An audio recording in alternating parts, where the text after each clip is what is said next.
Alors pour comprendre comment ça marche, voyons déjà comment on représente les molécules pour comprendre leur fonction. Eh bien c'est assez simple, on utilise un schéma général que vous reconnaissez sûrement. Donc c'est un schéma qui est utilisé, évidemment ça a la même tête qu'un spermatozoïde, mais c'est absolument pas un spermatozoïde, c'est juste pour bien montrer qu'il y a deux parties différentes dans une molécule émulsifiante ou tensioactive, et que ces deux parties ont des rôles totalement différents.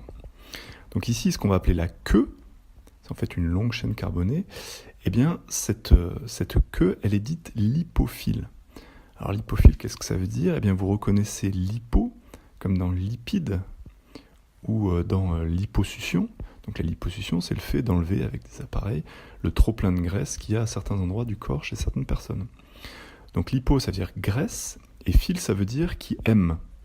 Par exemple, vous retrouvez ça dans philanthrope, vous retrouvez ça dans cinéphile, voilà, ceux qui aiment le cinéma, haltérophile, les personnes qui aiment soulever des poids, etc. Donc la queue est dite lipophile, ça veut dire que la queue adore la phase grasse. Alors que la tête, elle, c'est tout le contraire. Elle est dite hydrophile. Donc hydrophile, c'est évidemment ce qui est lié à l'eau, et donc phile, qui aime. Donc la tête adore l'eau. Donc ici, vous avez des molécules qui sont bifonctionnelles. Il y a une partie qui adore la graisse, une partie qui adore l'eau. Et c'est ça qui va permettre de faire le lien entre phase aqueuse et phase grasse. Donc ce qu'il faut retenir, c'est que ces deux parties des molécules ont des comportements opposés mais complémentaires. Donc répétons, parce que c'est vraiment ce qui est important. La tête, elle est hydrophile, et donc en étant hydrophile, elle est lipophobe. Donc phobe, ça veut dire qu'il déteste. Par exemple, agoraphobe, arachnophobe, etc. Donc la tête déteste la graisse alors qu'elle adore l'eau. Et au contraire, la queue, elle est lipophile, donc elle adore la graisse et elle déteste l'eau. Et on va voir que c'est ça qui va permettre de comprendre comment ça fonctionne. Tout va s'expliquer grâce à cette bifonctionnalité. Alors, pour le prouver, on peut faire une première expérience très simple, donc expérience qu'on a faite en cours.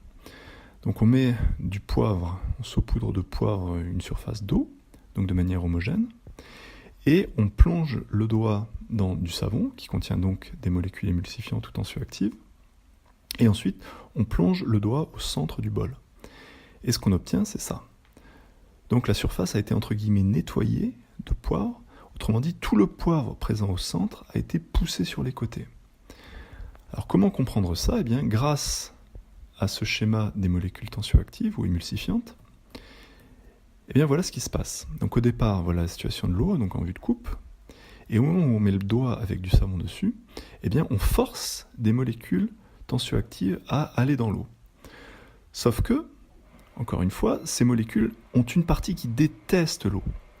Donc, elles vont se placer de telle sorte à ce que la partie qui déteste l'eau, eh bien, ne soit pas dans l'eau.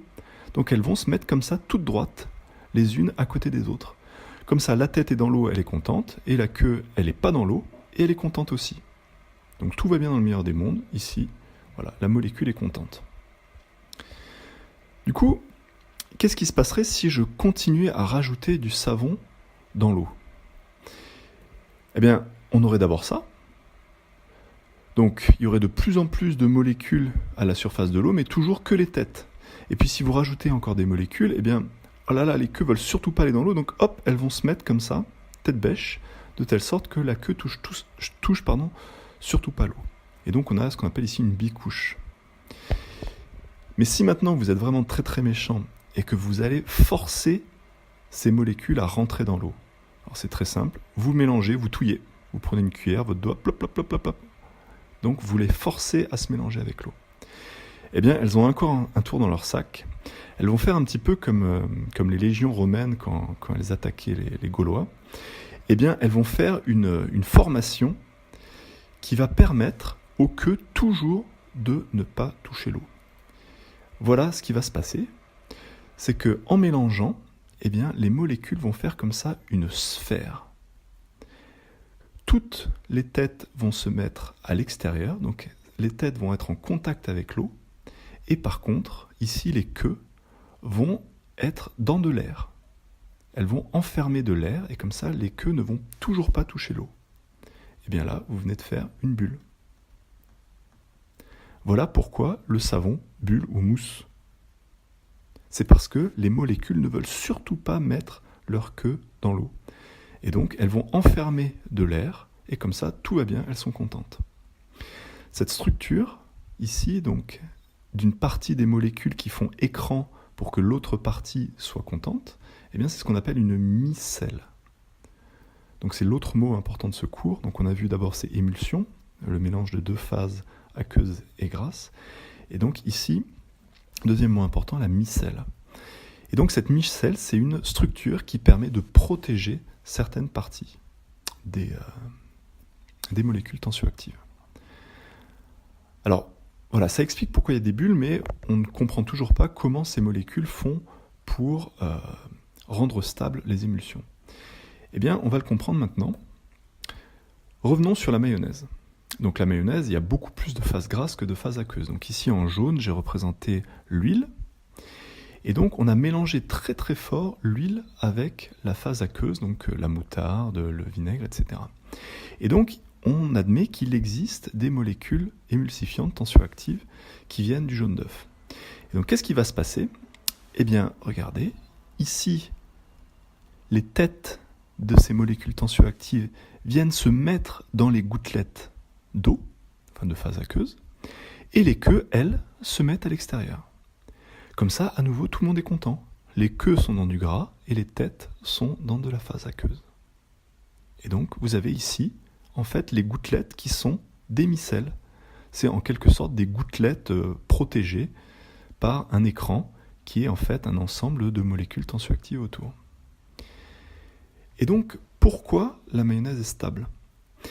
Eh bien, c'est parce que, donc, on a vu au tout début ce qui expliquait pourquoi les émulsions ne sont pas stables. Eh bien, ici, regardez, lorsque des micro-gouttelettes vont rentrer en collision, eh bien, en réalité, elles ne vont plus pouvoir fusionner.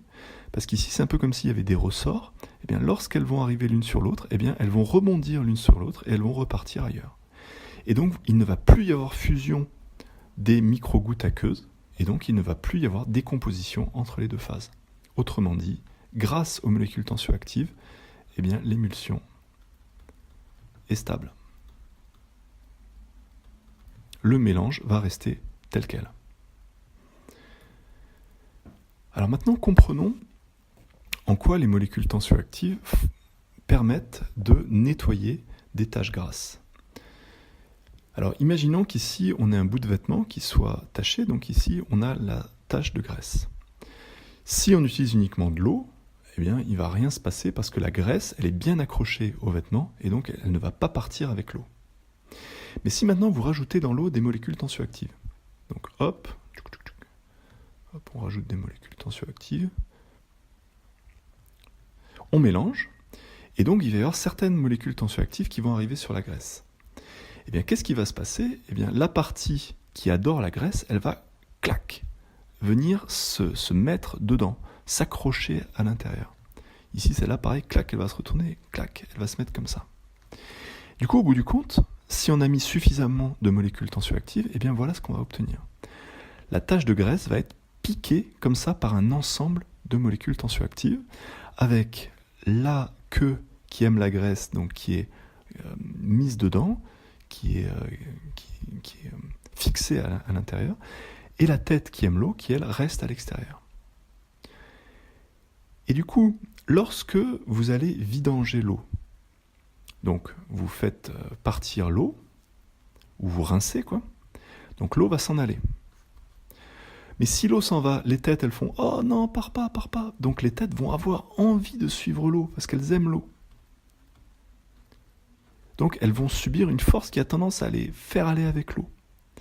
Mais du coup, si les têtes sont emportées par l'eau, eh bien exactement comme un tire-bouchon, eh bien ça va faire, hop, ça va enlever, ça va arracher la tache de gras qui va donc partir avec l'eau de vidange. Et du coup, on va avoir quelque chose comme ça. Les taches de gras sont sorties du vêtement et hop, vous avez formation d'une micelle et vous remarquez que c'est l'inverse de la mayonnaise. Ici, vous avez beaucoup plus d'eau a priori que de gras. Et donc, vous allez avoir les micelles qui vont être constituées des têtes qui aiment l'eau, donc hydrophiles, vers l'extérieur, et des queues lipophiles vers l'intérieur. Et là, tout va bien, le gras est parti du vêtement, les micelles sont stables, et donc l'ensemble va partir dans les égouts pour ensuite traitement dans les stations. Et donc vous avez réussi à nettoyer votre vêtement. Donc voilà comment fonctionnent les molécules tensioactives ou émulsifiantes.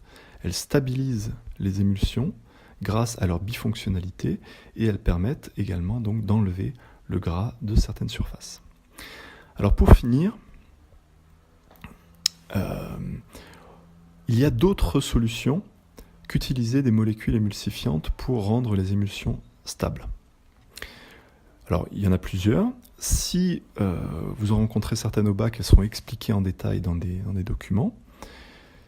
La plus connue, et la plus simple, c'est la technique du choc thermique. C'est-à-dire que vous faites votre émulsion, si vous la laissez évoluer, eh bien, elle va se décomposer en 2 phases.